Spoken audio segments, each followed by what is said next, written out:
3 choses à dire, 15 secondes, parce que vous n'êtes pas venus pour ça. 1, je vais très bien, merci à ceux et celles qui se sont inquiétés. On n'aborde pas ça maintenant, mais ça va. Deuxièmement, je suis bel et bien de retour, il y a 2 autres épisodes qui sortent cette semaine, ils sont tournés, ils sont en cours de montage. Troisièmement, la vidéo sur Zemmour, je la sors entre Noël et le jour de l'an. Voilà, parce que si vous me suivez sur les réseaux sociaux, vous savez que j'ai dû la repousser parce que c'était compliqué. Gros bisous, très bon épisode, et je vous dis à demain, j'espère, je pense.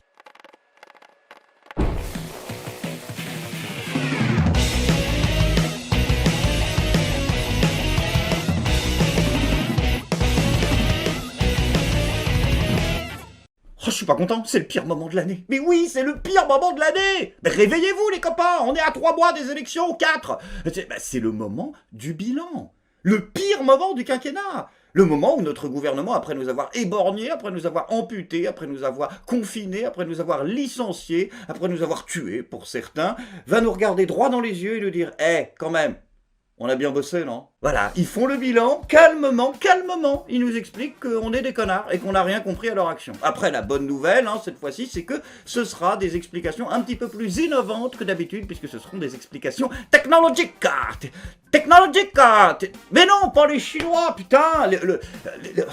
Remarque, il doit y en avoir. Les jeunes avec Macron. Vous vous souvenez de cette... Voilà, la bande de connards qui nous avait expliqué il y a 5 ans qu'il fallait qu'on se mette en marche. Bon, ils sont de retour. Voilà, exactement, ils sont de retour. Non, mais...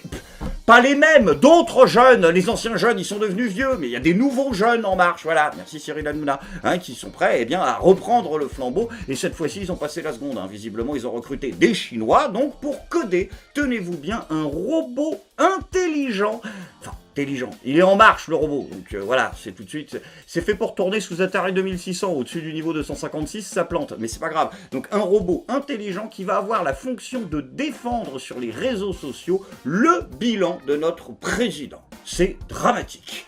Ah si, c'est dramatique. Mais tous les médias, je sais, sont là en train de dire « Ouais, mais c'est formidable, c'est une innovation. » C'est pas une innovation. C'est une obligation, putain. Ils font ça parce qu'aucun être humain ne peut éthiquement, moralement, cellulairement défendre le programme d'Emmanuel Macron. Bon, après, l'avantage avec ce robot-là, c'est qu'il n'y aura pas besoin d'une armée de trolls pour le rendre facho. Il est en marche, je vous ai dit. Et le but de la combine, t'as bien compris, c'est d'avoir une gueule de présidentiable pour 2022. Mais je pense que ça va être long quand même. Ça va être difficile. Il y a c'est les élections présidentielles. Il y a un dress code à l'entrée. Non, vous n'êtes pas prêts. Vous avez du sang d'ouvriers et de vieux. Voilà, c'est dégueulasse. Il y en a partout. Donc, il faut se débarbouiller un minimum la gueule. Et c'est ce que le gouvernement d'ailleurs essaye de faire en ce moment en misant sur son bilan européen. Ah oui, parce qu'ils arrivent, ils nous disent c'est la présidence de l'UE en ce moment. Voilà, vous en savez rien. Donc, du coup, on va dire qu'on a fait des trucs. Voilà. Et vous avez fait quoi? C'est quoi votre bilan européen? Le seul truc qu'a fait Macron pendant sa présidence de l'UE, là, c'est d'avoir créé une pièce de 2 euros. Alors oui, on le savait que c'était un président à 2 balles. Et c'est donc dans le cadre de cette opération bilan qu'une grande partie des membres du gouvernement essayent depuis une semaine de se mettre un petit coup de polish sur la gueule, histoire de faire oublier qui ils sont, à l'image de Gérald Darmanin, qui part de très loin lui aussi, mais qui nous a dit que là, c'est bon, c'est un autre homme. Ah non, parce que là, il a pris des mesures, parce qu'il a dit oui, j'ai licencié le mec, vous savez, les compagnies là qui viraient les tentes de SDF. Voilà, il dit j'ai viré le mec qui lacérait les tentes à coups de couteau. Le mec, oui, parce qu'on a qu'un. Pardon, c'est pas grave. Donc du coup, il a dit voilà, et du coup les gens ils ont dit oui, mais du coup vous démissionnez. Il a dit non. Il a dit non parce que je suis pas responsable. Parce que j'ai licencié le mec en fait. J'ai licencié. Mais ça tient pas en fait, Gérald, comme argument moralement. De dire je n'ai aucune responsabilité parce que j'ai licencié l'élément problématique. Enfin, moi je veux bien, mais quand tu vas te faire condamner dans pas longtemps pour viol, tu vas dire quoi en fait? Genre, mais non, mais c'est bon, j'ai licencié ma bite. Et histoire de compléter le tableau des pieds nickelés jusqu'au bout, ils nous ont également envoyé Bruno Le Maire sur les plateaux de télévision, avec une mission extrêmement difficile, qui s'autodétruira probablement dès la fin du quinquennat, comme le ministre de toute façon. Et donc Bruno Le Maire, lui, en fait, son but, c'est de dire sur les plateaux de télé, il y a un vrai problème de communautarisme en France. Mais vraiment, guerre civile, tout comme Zemmour, il dit. Voilà, exactement pareil. Mais la seule différence, c'est que nous, on n'est pas racistes. Voilà, c'est une mission donc très au-delà probablement des compétences personnelles de Bruno, mais c'est pas grave, donnons-lui sa chance. Vous êtes attaché au Liban, j'imagine, Sonia Mabrouk. Je suis attaché au Liban comme à différents pays, d'autres, oui. Vous voyez ce qui se passe au Liban. Oui. Vous voyez le drame que vit la population libanaise. C'est moi ou il vient de confondre Sonia Mabrouk et Léa Salamé Non mais, Bruno, c'est pas très bien quand même. Qu'est-ce que c'est que ces histoires? Ah non, mais je déconne, c'est bon, ça va, on est bien d'accord. une beurette et une beurette, au bout d'un moment, deux zoulettes de 40 ans qui font le même métier, je veux dire, en plus, tu vois, on va pas s'emmerder, bambouli 1, bambouli 2 sur les paplards, ça va être compliqué, on est bien d'accord. Hein, voilà, mais sans racisme par contre. Sinon, il y a un autre sujet sur lequel notre gouvernement a décidé de s'engager comme jamais. C'est le cas d'ailleurs, puisque ces mecs, ils n'ont jamais rien fait avant. Donc du coup, ils commencent maintenant. Voilà, à 3 mois des élections, c'est le sujet de la précarité. Notre gouvernement est sur tous les plateaux de télévision à expliquer qu'ils vont lutter contre la pauvreté et soutenir plus que jamais la France périphérique. Arrêtez avec ce concept de France périphérique. Putain, j'en peux plus. Donc, pour les jeunes qui regardent l'émission, rappel élémentaire, voilà, quand vous entendez un politicien vous dire on parle de la France périphérique, c'est qu'en règle générale, il parle de personne. Sauf Anne Hidalgo, si, elle parle peut-être des gens qui sont sur le périph'. Parce elle y fout des chaises, cette conne, maintenant, donc c'est pas grave. Mais je veux dire, à part elle, quand ils disent France périphérique, ça veut dire de la merde. C'est un concept de sociologie inventé par un sociologue de 3e zone en 2014, voilà, pour les aider dans leur gigantesque partie à la con, là. Et sauf qu'ils ont pas gagné, même avec la combine. Mais si, leur partie, mais si, parce qu'en fait, voilà, le but, voilà, de la France périphérique, le concept, c'est de réussir à parler de réalité sociale, mais sans dire les mots lutte des classes, prolétariat, bourgeoisie, capital et immigration. Voilà, c'est un peu compliqué. Ils font une gigantesque partie de Time's Up, et ce truc-là était censé les aider, sauf que ça n'a pas marché. Et spoiler alert, là non plus, ça va pas marcher, à part pour gagner du temps, bien évidemment, ce qui est le but de la combine. Parce que là, enfin, je veux dire, tu me dis France périphérique pour que j'aille sur réalité sociale.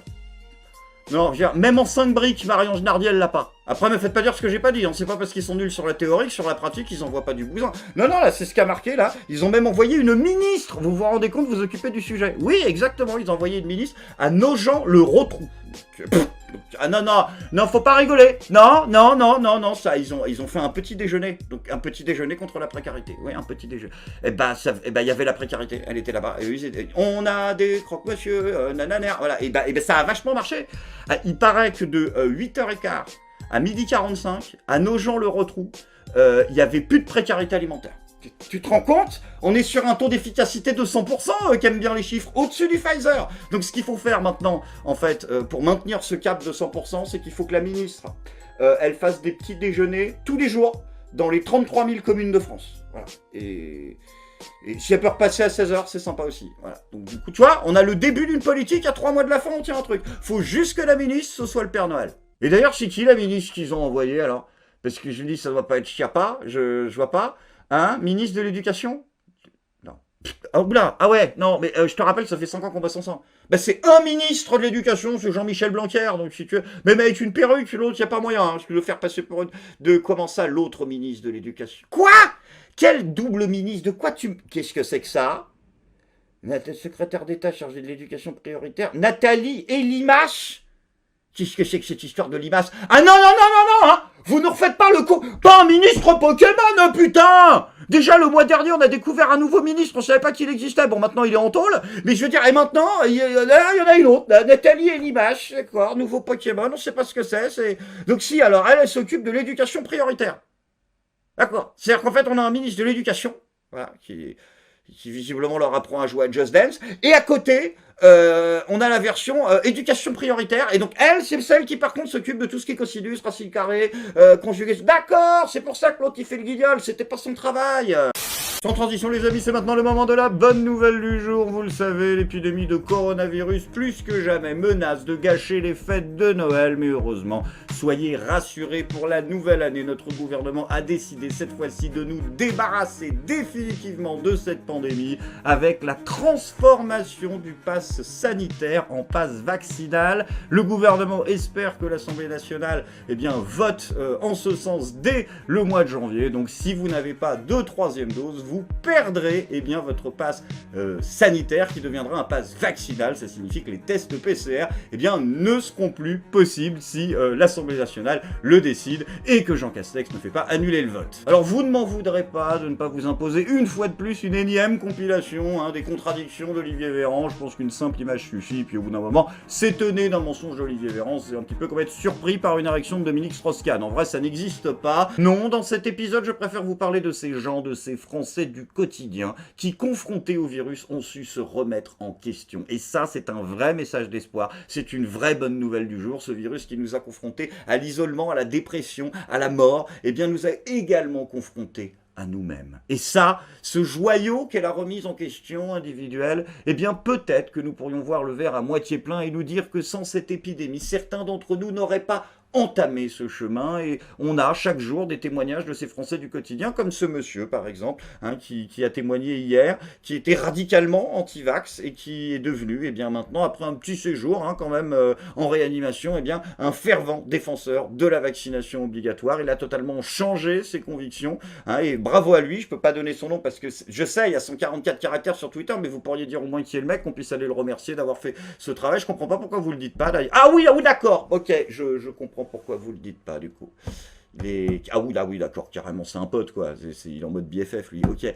Après, attention, ça ne veut absolument pas dire que le mec n'était pas en marche et anti-vax. Ah, c'est possible. Peut-être que le mec, il a plusieurs cartes du club, on sait pas. Je veux dire, tiens, mets-moi une déclaration qu'on voit ce qu'il en pense de tout ça. Le Conseil du commerce de France, nos collègues qui portent les très très grosses entreprises, et nous avons dit à la population, nous avons insisté, nous avons lourdement dit: vaccinez-vous, vaccinez-vous, vaccinons-nous. Donc du coup, vous en avez vraiment plus rien à carrer de la décence élémentaire, je veux dire, même de faire cela. À la limite, bon, la télé est devenue un spectacle, mais vous avez vendu un peu Netflix au départ de la combine. Maintenant, vous avez carrément assumé que c'est une série AB Productions.